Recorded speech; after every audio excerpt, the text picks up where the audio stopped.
तो फ्रेंड्स, आज हम लोग जिस जॉब नोटिफिकेशन की बात कर रहे हैं वो एक टोटली गवर्नमेंट जॉब होने वाला है और जिसका इंतज़ार बहुत दिनों से था। क्लास 8 से लेके 12 तक के सारे कैंडिडेट्स इसमें एलिजिबल है, यानी कि 8वीं पास जो है वो भी अप्लाई कर सकता है, 10वीं पास भी अप्लाई कर सकता है, 12th पास भी अप्लाई कर सकता है। जो 12 तक है, 12th के बाद वाले इसके लिए एलिजिबल नहीं होंगे। और वैकेंसी की मैं बात करूँ तो आप देख पा रहे होंगे स्क्रीन पे, जहाँ हम बात करने वाले वो है हाई कोर्ट के अंदर, high court of judicial of Patna, यानी कि पटना हाई कोर्ट के अंदर ये बहाली निकली है। इनका ऑफिशियल वेबसाइट होता है आपका https.patnahighcourt.gov.in, और ये 11 फरवरी को रिक्रूटमेंट आ गया है, जिसका ऑनलाइन एप्लीकेशन शुरू हुआ है 17 तारीख से, यानी कि जिस डेट में आज मैं वीडियो बना रहा हूँ बिल्कुल आज से इसका ऑनलाइन एप्लीकेशन शुरू हो गया है। और इसका अंतिम डेट है दोस्तों 18/3/2025, यानी कि 18 मार्च। आप लोग 20/3 यानी कि 20 मार्च तक इसका लास्ट डेट है पेमेंट पे करने का। और एग्जामिनेशन डेट अभी अनाउंस्ड नहीं हुआ है, वो बाद में अनाउंस किया जाएगा।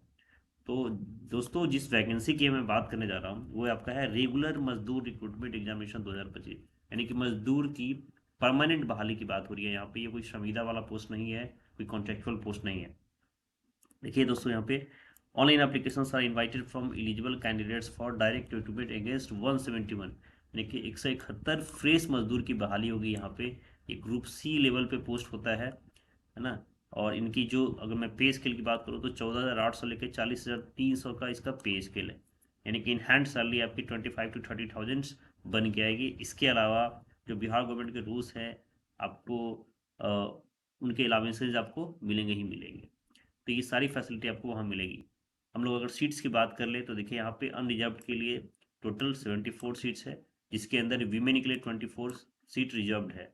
शेड्यूल कास्ट एससी के लिए 27, वीमेन के लिए यहाँ पे 10 रिजर्व्ड है। शेड्यूल ट्राइब के लिए 2 सीट है, जिसके अंदर एक भी सीट रिजर्व नहीं है वीमेन के लिए। ईबीसी कैटेगरी में 31 सीट है टोटल, जिसमें 11 सीटें रिजर्व्ड है आपके वीमेन के लिए। एंड बीसी की अगर मैं बात करूँ तो टोटल 20 सीट होने वाली है, इसमें 7 रिजर्व्ड है। और ईडब्ल्यूएस यानी कि इकोनॉमिकली वीकर सेक्शंस के लिए टोटल 17 पोस्ट है, जिसमें 5 लेडीज के लिए। यानी कि टोटल सीट की मैं अगर बात करूँ तो यहाँ पे टोटल नंबर पोस्ट है 171, जिसमें 57 सीटें रिजर्व्ड है वीमेन के लिए। तो अच्छी अपॉर्चुनिटी है वीमेन के लिए भी यहाँ पे।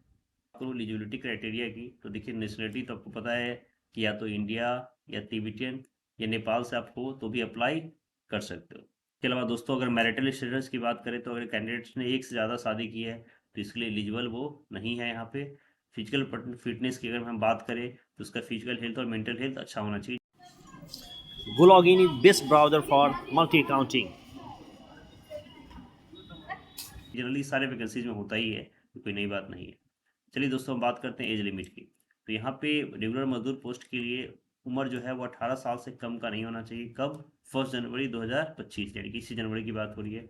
और candidate must not be born, यानी कि एक एक 2007 से पहले का उसका जन्म नहीं होना चाहिए। 18 साल से छोटे उम्र आपको पता है लाभ नहीं होते, वो यहाँ भी लाभ नहीं होंगे। इसके बाद अगर मैक्सिमम एज की बात करें तो अनरिजर्व ईडब्ल्यू एस के लिए 37 ईयर्स है।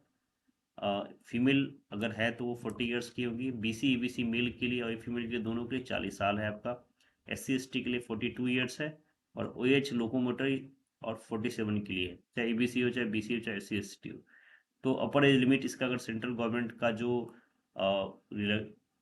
मिनिमम क्वालिफिकेशंस अगर हम देखें तो देखिए एप्लीकेशंस क्या है आपका, 1 जनवरी 2025 को कम से कम वो 8वीं पास होना चाहिए किसी भी रिकॉग्नाइज बोर्ड या इंस्टीट्यूशन से।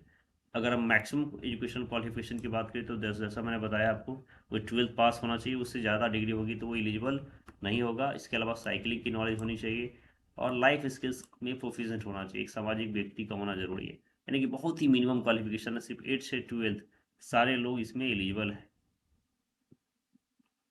यहाँ पे देखिए प्रिफरेंशियल क्वालिफिकेशन में क्या है, अगर एक कैंडिडेट हुए जो obtained B certificate of the national cadet corps, अगर आपने एनसीसी में बी सर्टिफिकेट किया हुआ है तो आपको यहाँ पर प्रेफरेंस दिया जाएगा at the time of interview.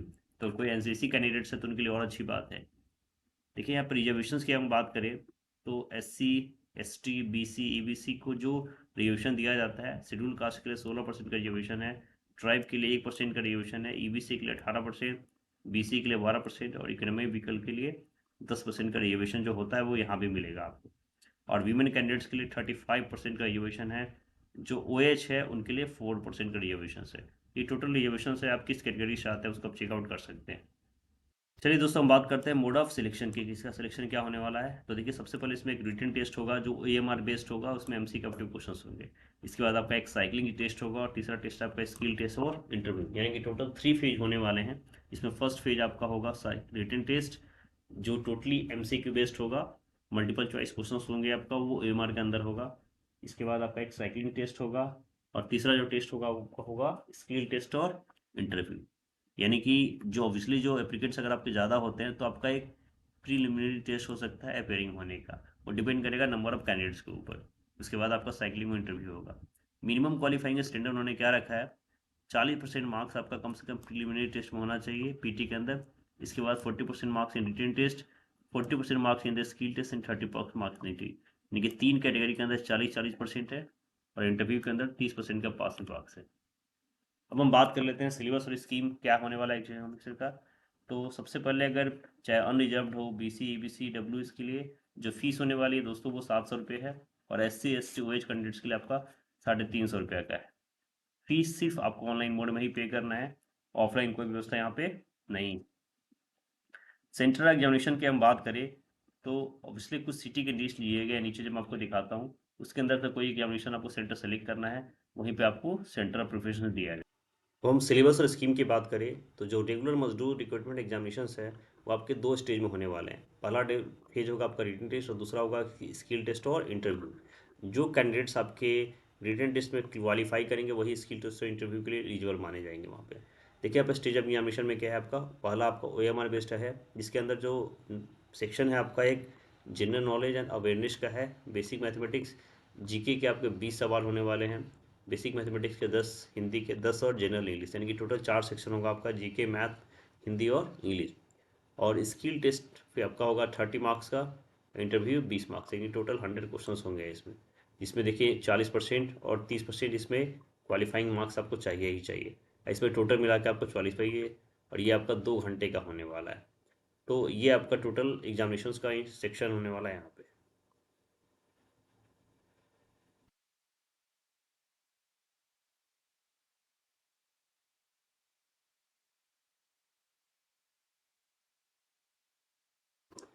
यहाँ देखिए 200 लिस्ट ऑफ सिटीज़ दिया हुआ है, डिस्ट्रिक्ट जिसमें एग्जामिनेशन सेंटर होंगे आपके।